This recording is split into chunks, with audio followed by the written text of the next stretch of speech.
Good morning, ladies and gentlemen of the jury. I got another special one for you today. This is Billy, your mobile mechanic. And the reasons why I say this next one is so special is because it belongs to my dear mother. Hi, Mother.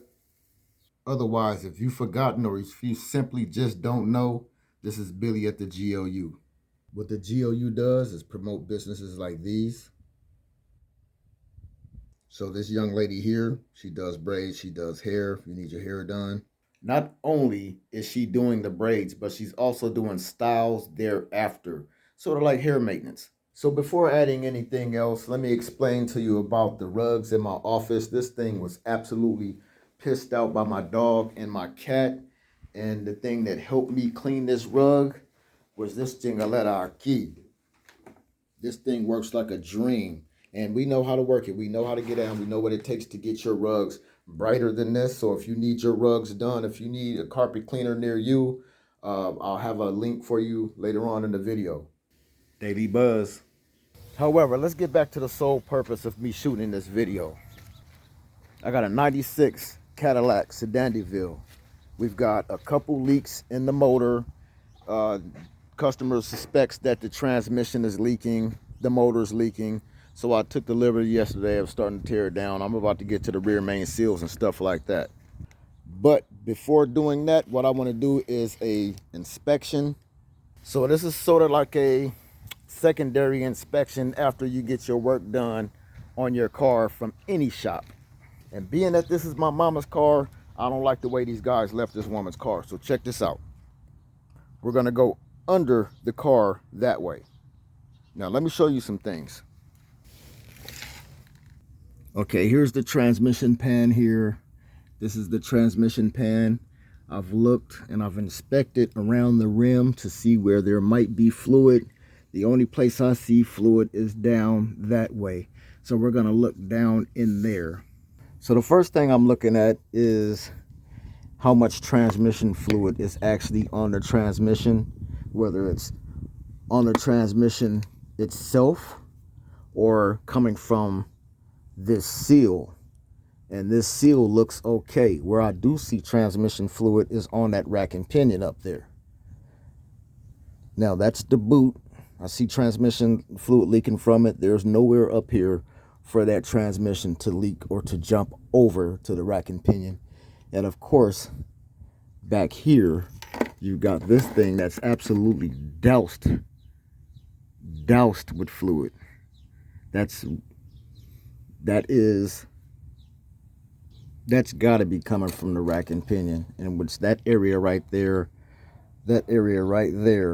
is the rack and pinion all the way across.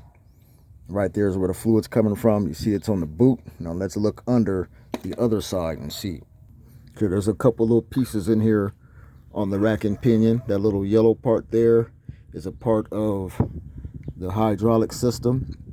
There's a small hose right there that could be leaking down to the rack and pinion. Otherwise, there's nothing up here in there anywhere that's going to show or leak onto the rack and pinion. And also right there on that black tarp, we got fluid way up there on that black tarp part that's moving, that absorbent area. Look at all that old fluid up on that thing there. Looks like sugar or honey or something. Okay, so I'm inspecting the rack and pinion. I don't suspect a transmission leak, and I think it's this actual rack and pinion. It's got a lot of different areas for it to leak. There's oil in places where transmission cannot wet it. So pause. What I'm especially pissed at is that whoever worked on my mama's car last left this rack and pinion switch unplugged. That plugs in to there. Now look how that's damaged up there where that plug is supposed to plug in at. You probably can't even get the plug in there because you can't get it in there. Why wouldn't you plug that in, bro? Why wouldn't you plug that in for that lady? Now, this is the motor. That's the transmission pan. That's the motor pan. I have one leak of fluid right there. That's right under the drain bolt, okay? But what else is going on with this oil pan is look at this seal. Look at the seal. Okay, light doesn't work too good. It's just wavy for some reason. Okay, I'm gonna show you this seal the best I can without this light. I don't know what the hell kind of light this is. Looks like water.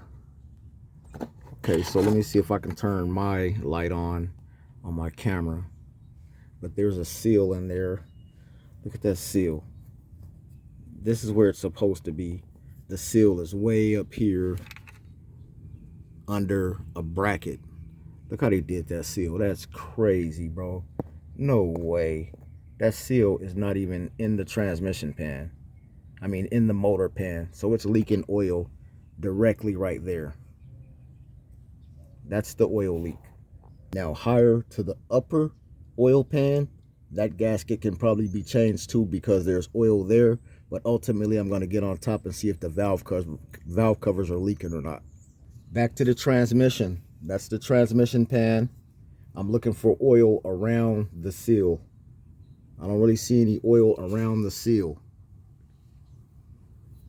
I don't see any oil around the seal with the exception of this oil here.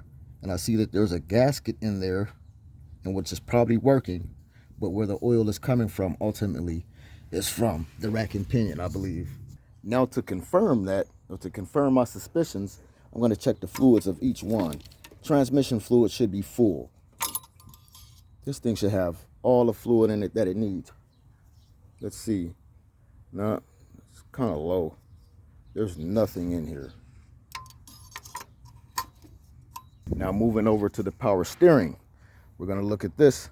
Once this top comes off, there should be a stick on the bottom, and there should be fluid coming off that stick. That thing is bone dry. Look down there. That's the fluid level. So I've got two things. I have low transmission fluid, no transmission fluid, and then I have low power steering fluid. So maybe this system is interconnected from the trans to the rack and pinion. It's not common, but I'm definitely going to research that. Now moving to the back of the motor, in which I was down there, what I'm looking for is oil on valve cover gaskets. Look at that. Look at that. That's not the presence of oil. This isn't the side that's prone to leakage. The side that's prone to leak is the one that's down there. So it's leaning at a certain degree and it will leak at the bottom part. Okay, let's get to the bottom of this valve cover gasket and see if we can come out of here with some oil on our hands or something. Let's get back here. Cadillac, I love my mama, which is the only reason I'm actually working on this car, but y'all should be a damn shamed of how you designed this fucking engine. Not good at all, GM. What's that back there? I mean, is this one actually in there or? Well, there's the new one right there, so this one's got to be trash. So, GM, is there any way that I can reach back here and to see if there's a leak on the bottom of the valve cover gasket? No, there's no way back there. You should already know that. All right, I tried my best to squeeze back there to feel the front of, or the back of the valve cover. That's what came out of there. It's not, there's no wet oil. It's not a grime and oil or whatnot, but this is what I'm looking for, is this seal on the bottom of this valve cover to see if it's actually leaking oil. Yuck. That one's clean. Now, this would be the one for someone to do, but to do that one back there, they would probably skip on that one. That's the easy one to do. Yeah, valve cover gasket, shit like that. So let's check that oil filter. Another place for this to leak is at the oil filter if it's not tight enough. Oil filter's tight, so it has a housing too right here. It has a gasket, but ultimately I can see it leaking actually between the seal. So maybe the filter needs to be tighter or swapped out or something, or ultimately that system needs to be serviced. Meanwhile, the oil pan is doused in oil in areas other than the drain bolt. So it's got to either be coming from the gasket up here, in which they did a terrible job at putting up. This is the gasket right here. Wow, guys, really? So it's leaking from the oil pan. I know it was a hard ass job, but when that woman pays you that money to get the job done, you need to get it done correctly. Come on now. So we're talking an oil pan gasket, for sure oil pan gasket, and maybe the rack and pinion. And they left that plug unplugged from the rack and pinion.